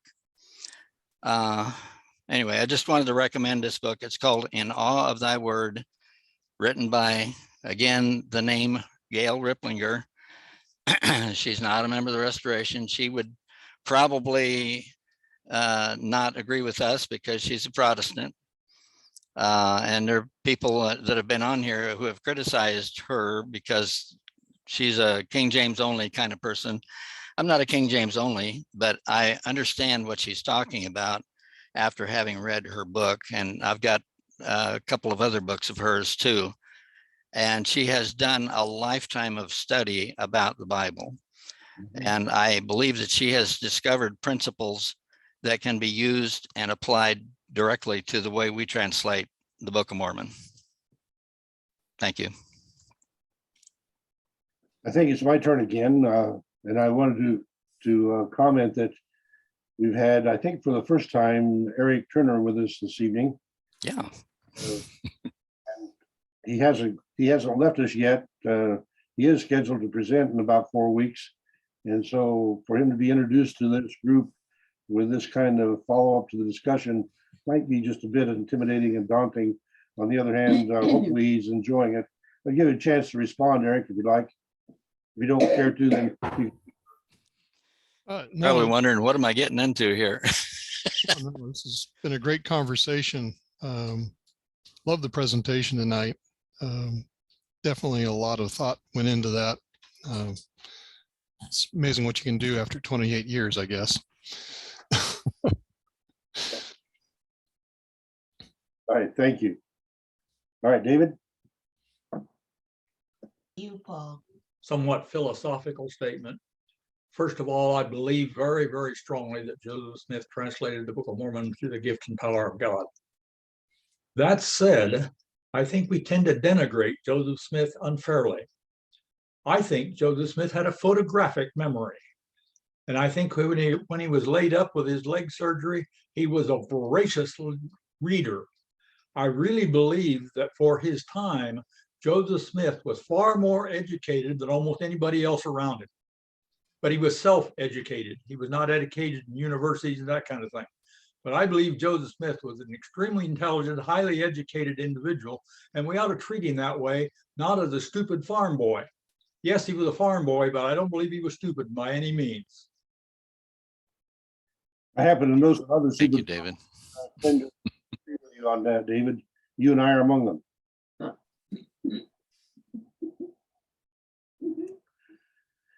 All right.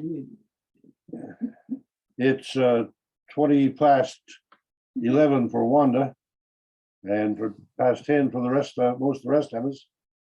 Any other final comments? Then let's. It's early for Ed. Yeah, we're early for Ed. Well, and we don't have Aspie here tonight from Belgium to. Oh my goodness, yeah. Roger has his hand raised. Okay, I'll yield.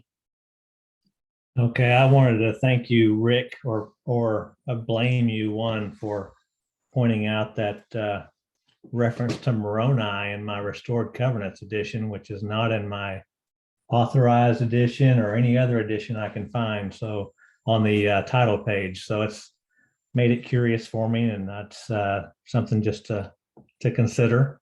But certainly looks like it had to be him just by what it says. But anyway, I wanted to thank you for that.